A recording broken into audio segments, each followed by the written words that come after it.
اسی طرح اطمینان سے بیٹھے رہیں۔ حضرت والا نے جو تقریر فرمائی ہے اس سے ہم نے ہر ایک کے اندر نیکی کا جذبہ تو پیدا ہو گیا ہوگا، برائیوں کو چھوڑنے کا جذبہ بھی پیدا ہو گیا ہے۔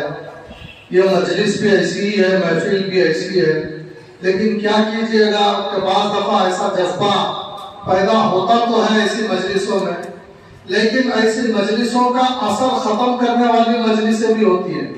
ایسا ماحول ہوتا ہے، گھر کا ماحول، بازار کا ماحول، اس لیے وہاں پر ایسے اثرات بعض دفعہ اچھے ختم ہو جاتے ہیں۔ اسی لیے ہم کو اس بات کا سامان کرنا چاہیے کہ جو کچھ بھی ہم نے سنا ہے اسے یاد رکھیں اور یہ اثر ہمارا ختم نہ ہو، اس کے لیے تدابیر کریں۔ جیسے علم کی اہمیت کو سنتے ہیں، اپنے بچوں کو مدارس میں داخل کرتے ہیں، حافظ بننے، قاری بننے، عالم بننے، مفتی بننے۔ اسی طرح اس طرح کی تقریر سننے کے بعد اس سے بھی عملی جامہ پہنانے کے لیے ایسے مشائخ کی خدمت میں جا کر ان کی نگرانی میں مطالعہ کریں، ان کی نگرانی میں ذکر کریں، ان کی نگرانی میں مراقبہ کریں، ان کی نگرانی میں چند ایام گزاریں اور اپنے دل میں یہ اثر دائمی طور پر پیدا کرنے کی خصوصاً علماء اور خواص کا طبقہ اور دانشوروں کے طبقے کو اس بات کی ضرورت ہے۔ اس کا بھی ارادہ کیجئے کہ ہمارا وقت ان بزرگوں کے ساتھ دن رات اور خانقاہوں میں لگے۔ اس کا ہمارے ہاں بھی انتظام ہے، جامعہ اسلامیہ مسیح العلوم میں بھی کچھ کمرے اس کے لیے مختص کر دیے گئے ہیں، جہاں آپ ضرورت کے مطابق، کسی کو 10 دن کی ضرورت ہوتی ہے، کسی کو 20 دن کی ضرورت ہوتی ہے، اس کی تجویز بھی شیخ کریں گے کہ کسے کتنی ضرورت ہے۔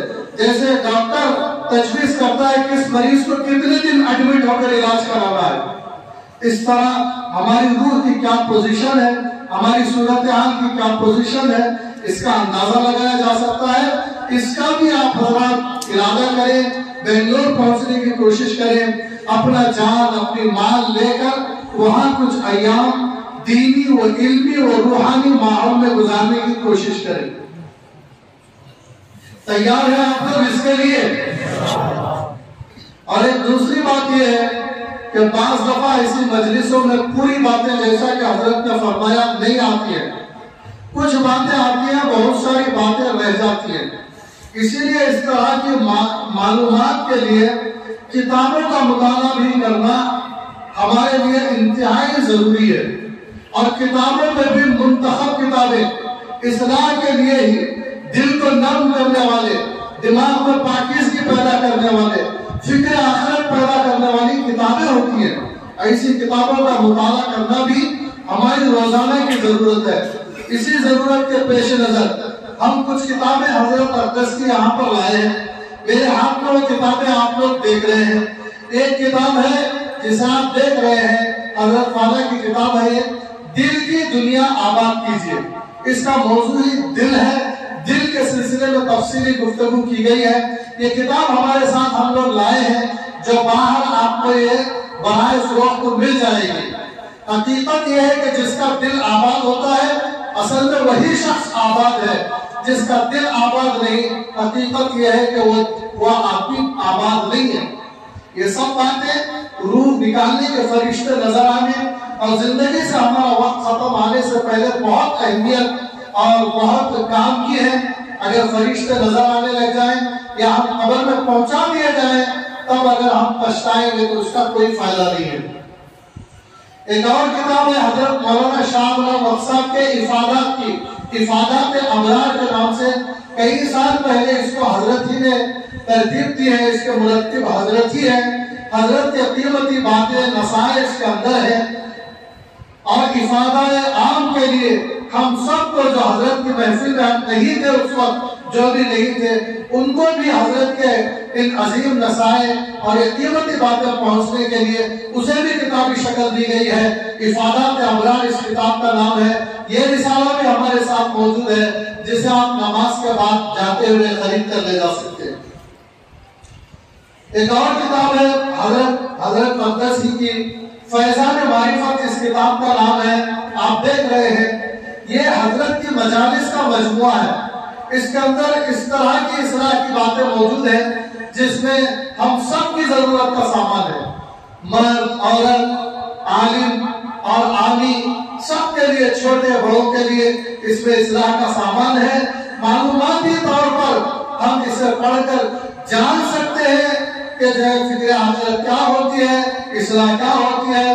لیکن معلومات تو ایک کتابیں دیتی ہیں، لیکن ان معلومات پر عمل کرنے کے لیے بالآخر بزرگوں کی خدمت ہی میں پہنچنا پڑتا ہے. ایسی کتابیں نیکی کے راستے کو آسان تو کر دیتی ہیں، سہولت تو پیدا ہوتی ہے، لیکن ہماری ضرورت مشائخ کے پاس گئے بغیر پوری نہیں ہوتی. تو ہمارے اصلاح کے راستے کی سہولت کے لیے اس طرح کی کتابیں پڑھنا ہمارے لیے ضروری ہے.